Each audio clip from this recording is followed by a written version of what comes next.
The NBA is gearing up for one of the wildest off-seasons in years. Big-name trades, franchise shakeups, superstars on the move.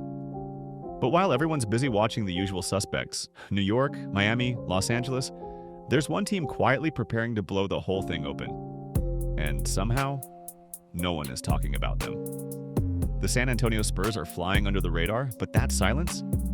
It's about to get loud. For the first time in 30 years, Greg Popovich isn't calling the shots on the sidelines. The Spurs only won 34 games last season, and their generational star, Victor Wembanyama, missed the entire post-All-Star stretch with a medical issue. That might sound like a rebuilding team to most people. But don't be fooled. This isn't about rebuilding. This is about launching.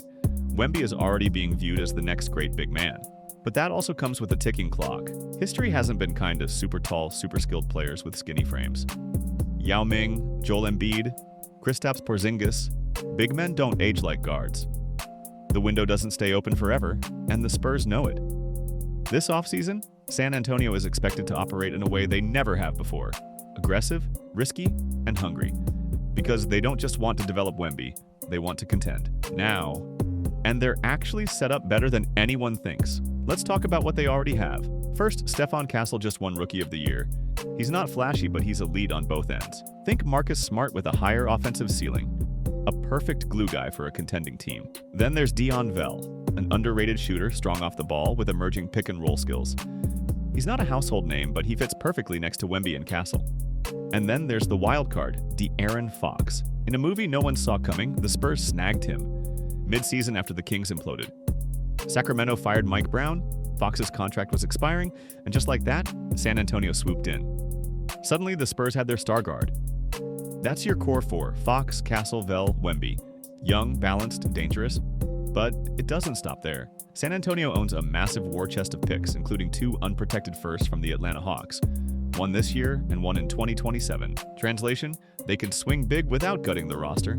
And that's where things get scary. Because when it comes to swinging big, there are 3 names on everyone's radar. Devin Booker, Giannis Antetokounmpo, Kevin Durant. Let's start with Booker. He's the youngest of the 3 and would fit the Spurs timeline beautifully. But Phoenix wants to build around him. Unless things completely fall apart, he's probably staying put, for now. Giannis, that's a dream scenario. Him and Wemby together would be terrifying. 2 of the longest, most dominant defenders in the league. One protecting the rim, one bulldozing through it. But getting Giannis would cost a fortune. The Spurs would almost certainly have to give up Castle, Vell, or Fox, and maybe all 3. And that's not how you build around Wemby. Which brings us to the most realistic target, Kevin Durant. Now wait, KD? To the Spurs? Really? It might sound crazy at first, but the more you think about it, the more it makes sense. Durant is older. He's not the #1 option anymore, and that's the point. In San Antonio, he wouldn't have to be. He'd slot in next to Wemby and Fox as the experienced veteran, the guy who gets you 25 a night without carrying the entire load. And for the first time in a long time, that might be exactly what he wants. Better yet, the Spurs wouldn't have to give up any of their core to get him. They could match salary using players like Keldon Johnson, Harrison Barnes, Jeremy Sochan, Malachi Branham, and Blake Wesley, plus future picks. Durant in, core intact. That's a contender. From Phoenix's perspective, it makes sense too. The Suns get depth, cap relief, and future assets to retool around Booker. It's a clean break and one they might welcome after yet another disappointing season. But this isn't without risk. KD's age and injuries are very real concerns. Lower body issues have sidelined him year after year. You don't trade for Durant expecting 82 games. You trade for him to be ready in May and June. And then there's the contract. Durant will want a new deal, so will De'Aaron Fox. That means the Spurs would be locking into a core of Wemby, Fox, and Durant for years, with very little wiggle room. If it works, they're contenders. If it doesn't, they're stuck. Still, if you're San Antonio, how do you not take that shot?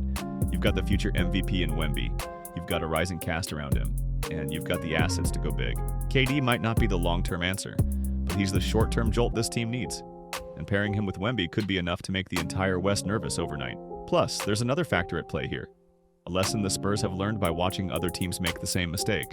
Think back to Joel Embiid. He was dominant, MVP level. The Sixers thought they had time, but between injuries and front office fumbles, that time disappeared. Now, Embiid's window is almost closed, and they never made it to the finals. San Antonio doesn't want that to happen. They don't want to be the team that waited too long to help their superstar. They want to be the team that went for it. This offseason, the Spurs won't wait around. They'll call, they'll offer, they'll negotiate, they'll take big swings. Will they get Durant? Maybe. Booker or Giannis? Less likely, but don't rule it out. There could even be a mystery star no one sees coming. But one thing is clear. The San Antonio Spurs are done playing it safe. And the rest of the league better start paying attention, because Wemby isn't waiting.